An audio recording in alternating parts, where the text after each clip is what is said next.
Hello PTE aspirants, let us get started with retail lecture, that is the fourth item type of PTE. In retail lecture you are going to hear one lecture of 1 minute to 1.5 minutes. It can stop anywhere and you will have to speak that in 40 seconds. You don't get any extra prep time. So you will have to utilize all the time that you get while you hear that audio.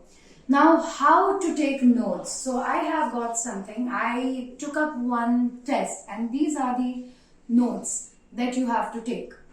I have used shorthand, and I have also kept many arrows, but I have not written single words. I have written the chunks. This can be the game changer. Trust me, you wouldn't need even any kind of template. You can simply go on adding. The lecture is about, the lecturer further puts an emphasis on, and then that can act as your template, which can go a long ways. So note taking is your game changer.